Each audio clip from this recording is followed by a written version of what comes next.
നിമിഷപ്രിയയുടെ മോചനത്തിനായി മാധ്യമങ്ങളെ 3 ദിവസത്തേക്ക് വിലക്കണമെന്നാവശ്യപ്പെട്ട് സുപ്രീം കോടതിയിൽ ഹർജി. മോചനശ്രമത്തിൽ ഇടപെടുന്നതിൽ നിന്ന് കാന്തപുരത്തെയും അഭിഭാഷകനായ സുഭാഷ് ചന്ദ്രനെയും വിലക്കണമെന്നാവശ്യപ്പെട്ട് കെ.എ. പോളാണ് ഹർജി നൽകിയത്. ആഗസ്റ്റ് 24-നോ 25-നോ നിമിഷപ്രിയയുടെ വധശിക്ഷ നടപ്പാക്കുമെന്നും കെ.എ. പോൾ പറഞ്ഞു.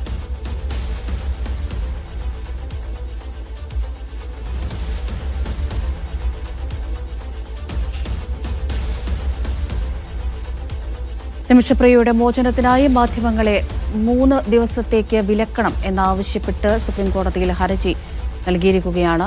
മോചനശ്രമത്തിന് ഇടപെടുന്നതിൽ നിന്ന് കാന്തപുരത്തെയും അഭിഭാഷകനായ സുഭാഷ് ചന്ദ്രനെയും വിലക്കണം എന്നാവശ്യപ്പെട്ടുകൊണ്ടാണ് ഇങ്ങനെ ഒരു ഹർജി നൽകിയിരിക്കുന്നത്. കെ.എ. പോൾ നേരിട്ടാണ് ഇങ്ങനെ ഹർജി നൽകിയതെന്ന് മനസ്സിലാക്കുന്നു. അതേസമയം ആഗസ്റ്റ് 24-നോ 25-നോ നിമിഷപ്രിയയുടെ വധശിക്ഷ നടപ്പാക്കുമെന്നും കെ.എ. പോൾ പറയുന്നു. ഡി ധനസുബോധ് വിവരങ്ങൾ നൽകാനായി ചേരുന്നുണ്ട്. ധനസുബോധ്, ഇപ്പോൾ എന്തുകൊണ്ട് ഇങ്ങനെ ഒരു ഹർജി?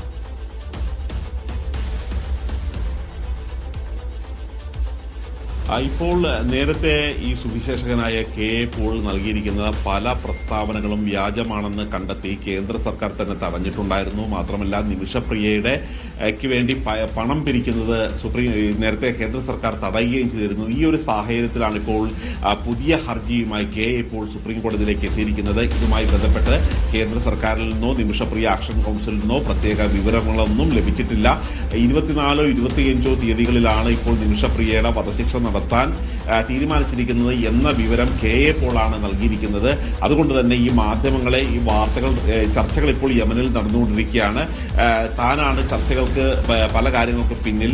അതേസമയം തന്നെ ഇപ്പോൾ ഈ ആക്ഷൻ കൌൺസിലിന്റെ ലീഗൽ അഡ്വൈസറായിട്ടുള്ള കെ.ആർ. സുഭാഷ് ചന്ദ്രൻ, കാന്തപുരം എന്നിവരുടെ പ്രതികരണങ്ങൾ ഒരു കാരണവശാലും മാധ്യമങ്ങളിൽ കൊടുക്കരുത്, മാധ്യമങ്ങളെ ഈ വാർത്ത റിപ്പോർട്ട് ചെയ്യുന്നതിൽ നിന്ന് തടയണം എന്നാവശ്യപ്പെട്ടുകൊണ്ടാണ് ഇപ്പോൾ കെ.എ. പോൾ സുപ്രീം കോടതിയിൽ എത്തിയിരിക്കുന്നത്. സുപ്രീം കോടതിയിൽ ഒരു ഹർജിയാണ് അദ്ദേഹം സമർപ്പിച്ചിരിക്കുന്നത്.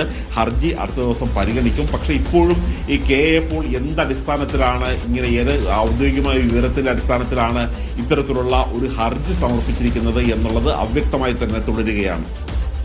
ശരി, ഡി ധനസുബോധാണ് വിവരങ്ങൾ നൽകിയത്.